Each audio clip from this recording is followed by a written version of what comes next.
काफिले लुट ही जाते हैं, रहजन हमले कर ही देते हैं, वरासतें चली ही जाती हैं, रद्दो बदल होता ही रहता है। तिलकल अय्याम नुदाविलुहा बैनन नास। खल्लाक़ कायनात कुरान में फरमाता है, ये दिन जो हमने बनाए हैं ये उलट पुलट करते रहते हैं हम।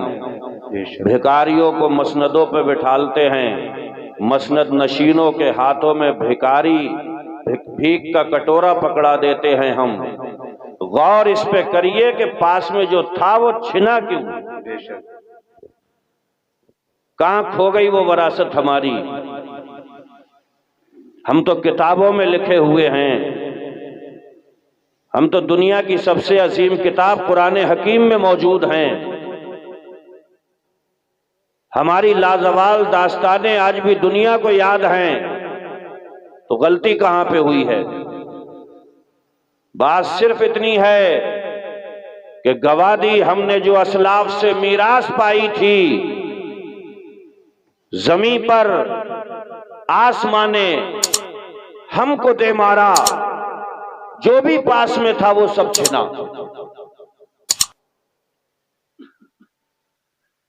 न कौम के बूढ़ों के पास में जज्बा हुसैनी बचा, न कौम के जवानों के पास में अली अकबर जैसी फिक्र सलामत है, न कौम के बच्चों के पास में तहजीब अली असगर सलामत है।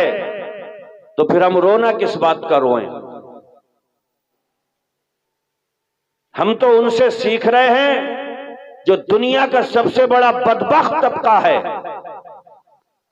जिसपे सुबह शाम अल्लाह की लानत बरसती है, वो हमारे रोल मॉडल है। अभी पेशरो खतीब यही तो बता रहे थे आपको, लक़द काना लकुम फी रसूलिल्लाहि उस्वतुन हसना। एक कामिल मुकम्मल कंप्लीट जिंदगी मेरे आका दुनिया में गुजार के गए हैं। कहां जरूरत है हमें गैरों के दर झांकने की? या रसूलल्लाह शादी करने चले हैं, जवाब आएगा मैंने की है, देखो करते जाओ। या रसूलल्लाह साहिबे औलाद हो गए, बच्चे पालना है, आज भी गुंबदे खजरा से आवाज आएगी, बच्चे मैंने पाले हैं, देखते जाओ, बच्चे पालते जाओ। रिश्ते निभाना है, कैसे निभाएं, आज भी गुंबदे खजरा से सदा आएगी, मैंने रिश्ते निभाए हैं दुनिया में, मुझे देखो और रिश्ते निभाने का सलीका सीखते चले जाओ। क्या नहीं है हमारे पास में? मगर जिस कौम के नौजवान फटे कपड़े पहनकर के फखरिया घूम रहे हो, वहां बरकतें नहीं नहूसतें उतरा करती है। तुम्हारे ही पैगंबर ये कह करके गए हैं, फटा हुआ कपड़ा पहनने से नहूसत आती है, कपड़ा फट जाए पैबंद लगा लो, पैबंद लगा कपड़ा पहनने से बरकत आ जाती है। गला नहीं घोटा है किसी ने, न मजबूर किया है, बरज़ाओ रग़बत इस्लाम हमने छोड़ा है। बरज़ाओ रग़बत अपने दीन से मुनहरिफ हुए हैं। गुस्सा दूसरों पे निकालते हैं, दूसरों के पल्ले में अपनी नाकामियां डालते हैं। खुद खुदा कुरान में इरशाद फरमाता है, इन्नल्लाह ला युग़य्यिरु मा बिक़ौमिन हत्ता युग़य्यिरु मा बिअन्फुसिहिम। जब तक आप कमर नहीं बांधोगे खुद को बदलने के लिए, अल्लाह भी हमारी हालत नहीं बदलेगा।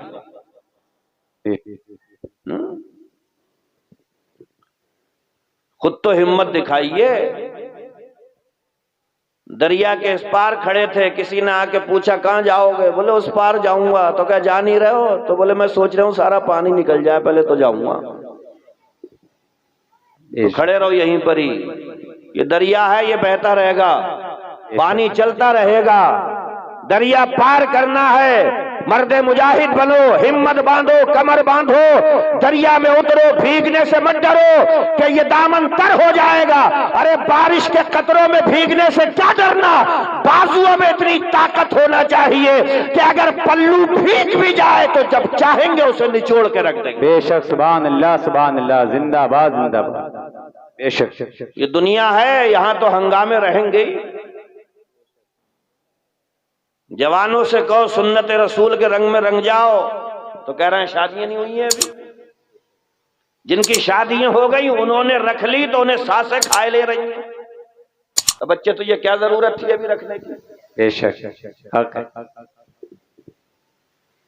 क्योंकि इसकी सास को ही सब पता है ना कि ये अभी नहीं मरेगा, कि बच्चे तुझे अभी मुल्ला जी बनने की क्या जरूरत थी, अभी तुझे रखने की क्या जरूरत थी? अम्मा भाई, हमें भी तो दुनिया का कोई काजी, कोई निकाह ख्वाह ऐसा दिखाओ जो निकाह पढ़ाते वक्त रसीद पे ये लिख करके देता हो कि अभी तू 50 साल जिंदा रहेगा। मौत का नाम गाली नहीं है, ये अचानक आती है। अगर मौत भी आ जाए बीच सफर में, कब्र में लेटे हो, सरकार का सामना हो, तो खुदा की कसम सूरत तो ऐसी होना चाहिए कि मेरे मुस्तफा को प्यार आ जाए। बेशक बेशक, सुभान अल्लाह। नारे तकबीर, नारे रिसालत, नारे गौसियत, मुफ्ती शारिफ साहब किबला, सुभान अल्लाह जिंदाबाद। बचा नहीं है पास में कुछ अब। बेशक। मैं एक मिसाल देता हूं, एक औरत को उसके शौहर ने सोने के कंगन ला के दे दिए थे, तो उसे ये घबराहट हो रही थी कि अभी बस्ती वालों ने देखे नहीं है ये कंगन, तो दिखाऊं कैसे। तो अपने ही घर में पेट्रोल छिड़क के आग लगा दी और रोड पे खड़ी हुई थी। बस्ती की औरतों ने आकर के पूछा कि तुम्हारा क्या क्या जल गया? तो बोली हमारा तो सब खत्म हो गया, ये कंगन ही बचे।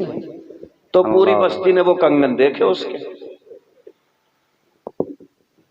हजम नहीं हुए, रुक नहीं मिला।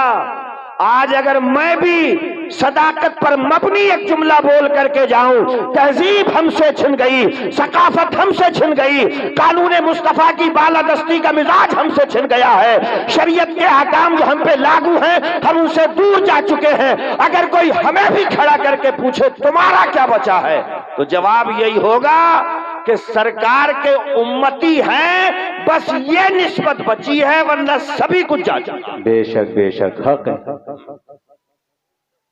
है नहीं पास में कुछ अब।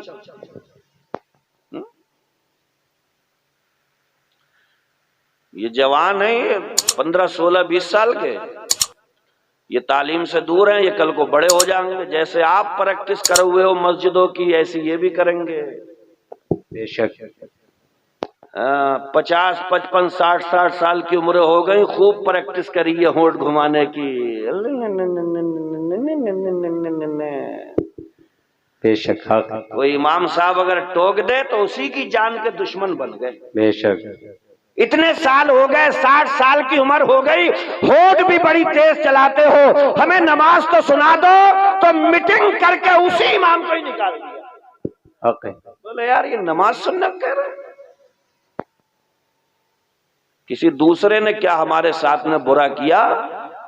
जो हमारे लिए खड़ा हुआ हमने उसी के ही साथ में बुरा किया। गुजरता वक्त बताएगा कौन मुखलिस था, इसीलिए हमें तुमसे शिकायतें न रही। लंबी चौड़ी तकरीर मत सुना करो, बड़ी वाली छोटी छोटी सुनो। जमाना हो गया यही करते हुए, पानी लेते हो मसे के लिए तो आज भी चूम रहे हो उसे। बेशक, हक है। ये किसने बता दिया तुम्हें कि ये मसा करने के लिए पानी लो तो इसे चूमो? क्या कर रहे हो ये? कितना वक्त गुजर गया, कितना जमाना हो गया। बात हंसने की भी है, बात रोने की भी है। दीन समझ में नहीं आया, शरीयत समझ में नहीं आई, मिजाजे मुस्तफा आज तक समझ में नहीं आया। जहां से चले थे वहीं ठहरे हुए हैं। हम कोलू के बैल हैं। खुदा के लिए हालतें बदलिए, अपना निजाम तब्दील करिए। मुझसे पहले भी यही बताया गया होगा, मैं भी आपको यही बताने के लिए आया हूं। आप कोशिश करिए, कोशिश करना आपका काम है, मंजिल तक पहुंचाना परवरदिगार आलम का काम। बेशक बेशक, सुभान अल्लाह सुभान अल्लाह, हक। कोशिश तो कर ही सकते हैं, सायो मिन्ना वलत इत्मामो मिनल्लाह। कोशिश हम करें, मंजिल पे तो अल्लाह लगाएगा।